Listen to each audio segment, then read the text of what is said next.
Po, topic natin tungkol sa overthinking. Yan, isip ng isip. Uso yan ngayon.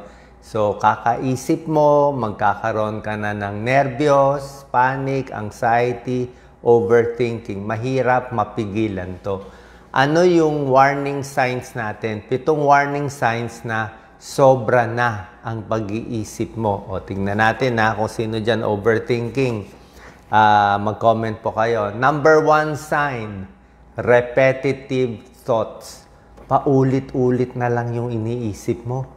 Okay, pabalik-balik kung problema man yan, tao man yan, sitwasyon man yan. Balik-balik, repetitive thoughts, overthinking yon. First sign. Number 2, excessive analysis. Sobra ka analyze sa sitwasyon. Paulit-ulit, 50 times, 100 times, walang katapusan, walang kasagutan, walang solusyon, laging ganito, ganyan. So, excessive analysis, overthinking yan. Number 3, hindi ka na makadesisyon. Cannot make decision, hirap ka magdesisyon, another sign ng overthinking. Number 4, negative thoughts, mga negatibo na pumapasok sa utak mo. Yan. Number 5, perfectionist. Gusto mo pa rin ayusin, pagandahin. Yan. Another sign, pag mga perfectionist, mga obsessive-compulsive kasi ito Number 6, sa kaka-overthinking mo, meron ka ng physical symptoms. Hindi ka na makatulog, lagi na nakakunot ang noo, makulo na ang tiyan, pinapawisan na ang kamay, sumasakit na ang katawan, may physical symptoms na yung overthinking mo. At number 7 sign, cannot let go. Hindi mo mapigilan na mag-alala ng mag-alala. Okay, so maraming kababayan natin, baka nasa abroad o nandito, ito yung 7 warning signs ng overthinking. Repetitive thoughts, excessive analysis, cannot make decision, puro negatibo ang naiisip, perfectionist, may physical symptom na, and number 7, cannot let go. Okay? Okay naman magplano, wag lang sosobra. Ngayon, ano gagawin natin? Paano natin aalisin itong overthinking natin na ikot ng ikot? Okay? Maraming strategy, depende sa tao. Tingnan nyo, baka may isa dito sasapol at makakagaling sa'yo. Baka isang tip lang dito, okay ka na. Okay? Para sa akin, isang effective music. Makinig ka lang ng music. Ako, gusto ko yung mga lumang music, yung mga 80s, 90s. Yung mga lumang music, pakinggan mo lang, parang napupunta ka sa ibang lugar. So, yung mga negatibo na sa isip mo, pinalitan mo ng nakaka-relax. Okay? So, 1, pwedeng music. Number 2, pwedeng limit internet information. Tama na yung kakabasa ng balita, may gera, may patayan, may aawayin, may ika-cancel. Bahala na sila sa buhay na nila. May artista, naghiwalay, nag-away, o may issue, may nabangga, hayaan mo na sila. Limit information. Ibig ko kasi sabihin, punong-puno ng information yung utak. Masikip na yung utak natin, may problema ka pa Diba? So, music, limit information. Pwedeng, number 3, recognize and accept. Tanggapin na talagang may taong nag-overthink, tanggapin na lang natin, at iksian mo na lang yung oras ng pag-iisip. Sabihin mo na lang, mula 9 o'clock hanggang 10 o'clock ng umaga, yun lang ang overthinking time ko. Pag 10 o'clock na, tama na. Bukas na ulit.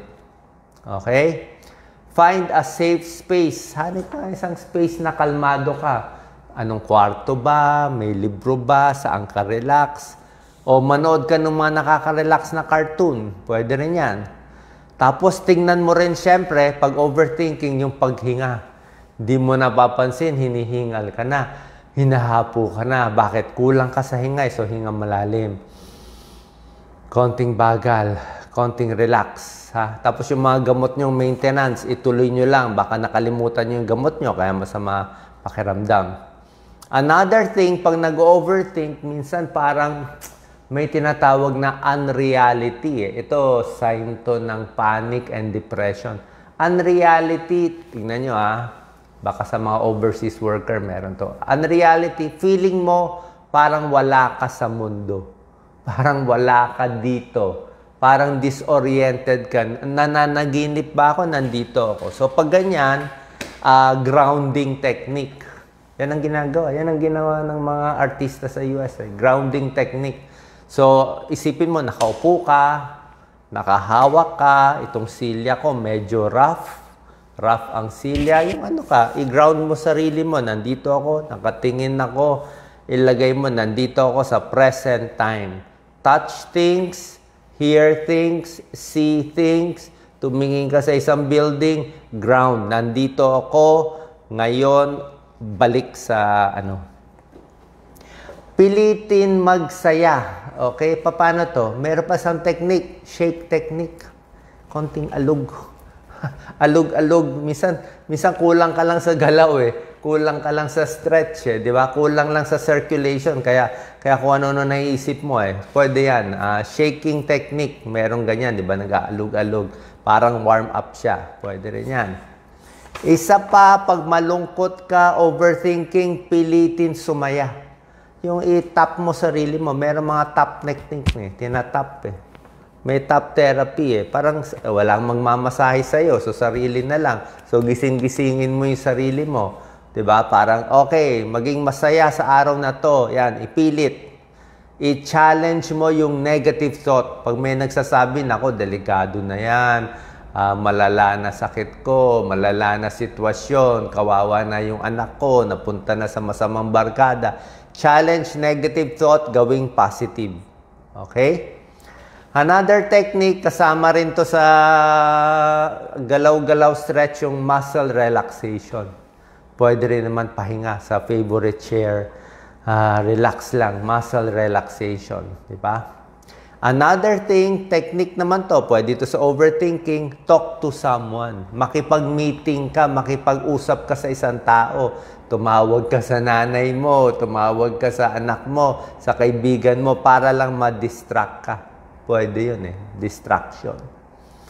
Pwede rin, kung magaling ka, mag-imaging ka. Isipin mo na doon ka sa magandang lugar, sa bakasyon mo sa probinsya o sa abroad. Visualize a happy place. Pwede rin yan kung kaya mo. Yung iba, may aromatherapy. Yung mga inaamoy-amoy. Okay? Meron din ganun. Siyempre, inom ng maraming tubig. Pampakalma ang tubig Pampakalma. Okay? Tulad na tubig, pwede rin yan. Tulad ng isa pang sinabi ko, pwede yung humming or singing. Pilitin kumanta. Kahit sintonado, marirelax ka. Bakit? Pag kumakanta, good for the breathing yan Di ba? Gumaganda paghinga mo, na-exercise ang lungs mo. Di ba? Kahit sintonado ka, ikaw lang natutuwa sa kanta mo, okay lang yon. Kanta lang ng kanta, huwag lang masyadong malakas. Maistorbo yung kapitbahay. Pwede rin, pag kinakabhan ka, cold water sa muka. Hilamos ng malamig, pampagising. Diba? Pampagising, hilamos sa muka o ligo. Pwede rin yan. Hanap ng nakakatawa. Pwede rin yan. O shake off or tumingin sa ibang bagay. So, ito yung mga techniques ng overthinking at panic attack na magagawa mo. Pero syempre sa doktor, may mga gamot. Diba? Pag hindi na talaga kaya, pwede naman sa doktor. Pagkaing pamparelax, ito pwede. Saging. Saging, kalmado ka sa saging. May tryptophan yan, nagiging serotonin, pampasaya. Chamomile tea, pwede. Ito nakakataba, yogurt, ice cream. Okay? Tubig na malamig, pamparelax, wag sobrang lamig. Maligam-gam lang. Dark chocolate, kaya lang baka tumaba ka sa dark chocolate. Tapos may mga gamot, pamparelax. Siyempre, yung mga anti-anxiety. Meron din. Yung mga metoprolol, nakakatulong din. Beta blockers, metoprolol, propranolol, nakakabagal ng heart rate. Bukod dito, isa pang mabilis to. May mga salita na pag sinabi mo, matatanggal yung overthinking mo. Okay? Anong mga salita? Pampakalma. Marami. Yung iba, Bible. O yung iba, ibang kasabihan. Unang salita, This too shall pass. Yan ang uso yan eh. This too shall pass. Lilipas din yan.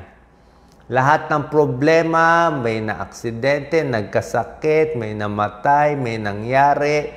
Lahat yan lilipas. Okay? Lilipas din yan. Aayos din yan. Diba? Aayos din yan. Number 2, count saying, I am safe. Ligtas ako, safe ako, hindi ako ma-aksidente. Nasa safe place ako. Okay? Another saying, nervyos lang yan. Wala namang delikado. This is just anxiety, not danger. Kaba lang yan. Wala naman namamatay sa kaba. Diba? Wala naman nangyayari sa'yo na sa isip mo lang yan, nervyos lang, mawawala din yan. Another saying, kung nagpapanik ka o hindi mo makontrol yung isip mo, I can handle this. Kaya ko to. Kaya ko to labanan. Nalabanan ko na dati, nalalabanan ko ngayon. Sanay na ako dyan. Yung mga nagpapanik, pang 40 years old and younger lang yan. Siguro pag edad 30, 40, 50 ka na, 50 times ka na nagpapanik, 50 times ka na nag-overthinking, ngayon ka pa na-nervousin. Kalimutan mo na yan, nalampasan mo na yan eh. Kaya ito nga saying eh, I've been through this before and I will survive. So, nalampasan ko na yan. I am not alone, okay? Meron ako mga kasama na tutulong sa akin. Breathe in, breathe out. Hinga malalim. Another saying, it's just a wave and waves always pass. Parang ano lang yan eh, agos ng nervyos. Minsan yung negative thoughts, lumilipad lang yan, dadapo, pwedeng tumubo, pero mamaya, pagising mo, okay na. Meron kasi tayong circadian rhythm eh. Circadian rhythm, may gising tayo, bad mood. May gising tayo, super good mood. So parang hyper ka, parang manic-depressive eh. So paggising mo, bad mood, tiyaga lang. O, ligo pa rin, trabaho pa rin, pilitin pa rin, ganyan. Pag gumising ka, very good mood, huwag rin masyadong overacting. Relax lang, kahit very good mood ka. Kasi baka sabihin ng kasamahan mo, ano nangyari dito? Minsan up, minsan down. O, ano ba nangyari? So, steady lang tayo. Pag bad mood, tiyaga. Pag good mood, o sige, tuloy. I am stronger than my anxiety. Mas malakas ako than my anxiety. Pwede ka magbasa ng mga religious books, pwede yan. Magdasal, lahat yan. Meditation, lahat pwede. So, may mga salita na nagpapakalma sa'yo. May mga bagay nagpapakalma sa'yo. Kung yung iba, rosary, yung iba, o lucky whatever, lucky stone, o ano man. So, pwede po lahat yan. So, saan po nakatulong to para maiwasan natin ang overthinking. Okay? At syempre, lahat ito umaabot sa sintomas eh. May mga sintomas. Isa pa, lastly, mayroon pa isang nakakatakot na laging nakokonsulta sa akin. Takot pumanaw. Diba? Lahat ng tao, takot naman mamatay. Diba? Pero may time, papasok yan sa isipan mo, paano kung may nangyari sa akin? Paano kung anong mangyari sa akin?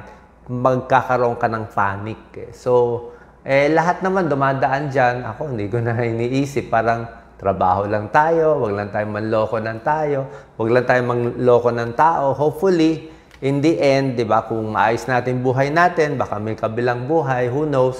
So, gawin lang natin na healthy tayo, maayos tayo, wag lang maaksidente, wag lang magkakamali ng malaki. Tuloy lang yung mission natin dito. Yan lang naman ang purpose ng buhay para tumulong sa iba. So, itong mga overthinking, tsaka hindi lang tayo to eh. Halos buong mundo. Lahat naman ng tao magkakasakit. Lahat naman ng tao may limit. Lahat naman tao may stress, di ba? So, wag mo isipin, ikaw lang. Minsan, itong mga stress, magandang incentive yan eh, para gumawa ng project, para makatulong sa iba. Salamat po. God bless.